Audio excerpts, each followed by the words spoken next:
Well, that was fun, but I hate to tell you, that's just racist. That's just white supremacy right there. You know why? Because everything is. Everything's white supremacy today. Everything's racist today. We like to party. We like to party. The racist bus is coming and everybody's jumping. Everybody is jumping to the racist bus and it's coming. So let's go. Let's tackle this. Let's talk about it. I'm not afraid. I'm not. Bring it. Now let me go ahead and get the cornerstone of my racist argument out there so that I will disqualify you from calling me racist. All right? So this is how it works. We're born into our race, right? We have no choice what color we are when we're born. What we do have a choice with is who we surround ourselves with, who are our friends, who are our spouses, right? So, I'm married outside of my race. The definition of a racist person is someone who believes that their race is superior to all others. Why would I do that? Why would I marry outside of my race if I was racist?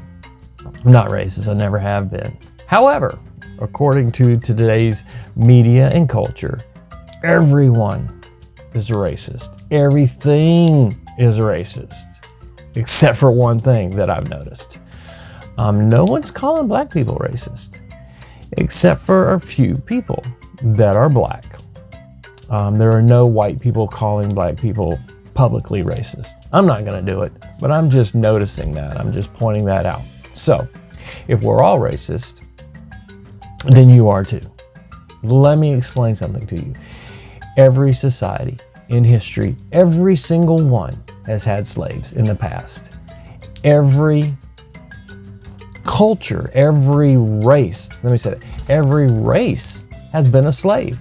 Huh? Yes, every race has been a slave. White people have been slaves too. So let me make a deal with you, all right? Don't hold me accountable for what my ancestors did, and I won't hold you accountable for what your ancestors did. This is take two. Cut. So let's do I just can't get. So do me a favor. Don't hold me accountable for what my ancestors did, and I won't hold you accountable for what your ancestors did. If you want to say that I'm a bad person because my ancestors had slaves, then your ancestors had slaves and you are a bad person also, on the same premise. Okay? Let's do that. Let's make that agreement here. You want to? Let's shake on it. We shook on it so you can't go back. But what I've noticed, what got me on this was I noticed a congresswoman was saying the word white supremacy like 6 times. She was using it like a conjunction. So she was talking about the storming of the White House, and she said that the white supremacist storming of the White House was an example of white supremacy brought on by the white supremacist leader, Donald Trump, and that this white supremacy, you keep saying white supremacy and you keep using the word racist, it completely dilutes the word. It's now becoming a joke that everything is racist. I like peanut butter and jelly. That's racist. How is that racist? Well, do you know who invented peanut butter? Do you? I do, because I'm from Georgia.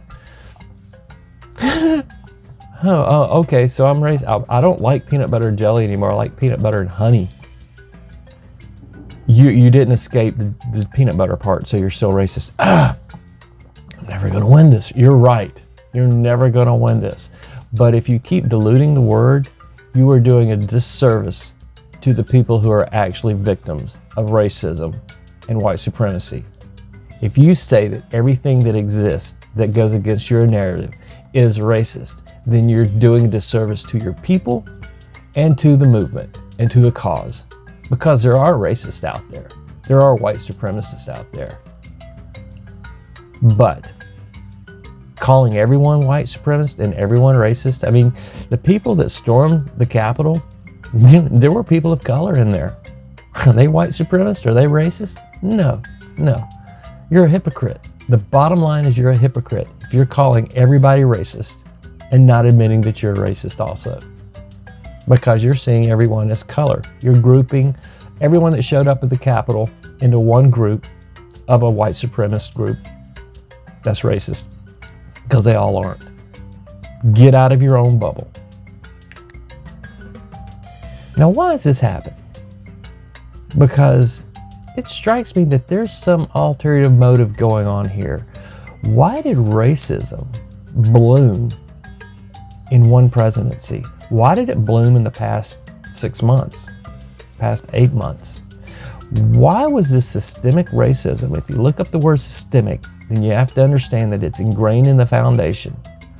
Why didn't your African American president of 2 terms do something about what you are saying is systemic? Because it did not happen overnight, and that's what you're trying to lead us to believe. So you're saying everything's racist, everything's based on race, racism, critical race theory, blah, blah, blah. What's going on? Have you noticed the gas prices? Shot way up.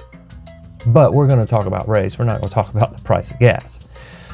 Also, this is what really blows my mind with gas. I did another video on gas prices, and it blows my mind. So the Keystone Pipeline, right? It's not completed. It hasn't been built. It's under construction. However, the fact that they shut it down, now all of a sudden gas prices go up. Why? The supply didn't diminish in any bit whatsoever. But don't ask that, because you know why? You're racist. If you ask why the price of gas went up on the Keystone, because you're racist. That goes through indigenous lands. And if you don't question that they're digging through indigenous lands, then you're racist. Those people want the pipeline, by the way. They want the money from the pipeline, but don't ask because you're racist. Meanwhile, prices going up 75 cents a gallon. Pay no attention to the man behind the curtain. Racism. Now here's one that completely baffled me. If you wrap your head around this, it'll probably explode. So be careful. All right. The Director for Environmental Justice, Celia Martinez, said the degradation of Earth, that the global warming, that the decline in environmental health was due to systemic racism. I'm not making that up. Really? Global warming is because of systemic racism. Okay. The number one cause of global warming, the number one area is China. Think there's systemic racism in China? Tell me about it. Do you? You're full of it. There goes your red herring again. This just blows my mind. Let me go back. Let me end this video with my qualifier of how I'm not racist. I married outside my race. I chose to spend the rest of my life with a person outside of my race because I love all races. I don't even see race, honestly. It doesn't matter to me at all. A person's a person. But you're not gonna pressure me. You're not gonna fearmonger me and keep me from standing up for myself as a white male and say, I'm not racist. Stop blowing that bull in my face. I'm not. In fact, you are, because that's your go-to. And you see me as a white male, you don't see me as a person. You're racist, not me.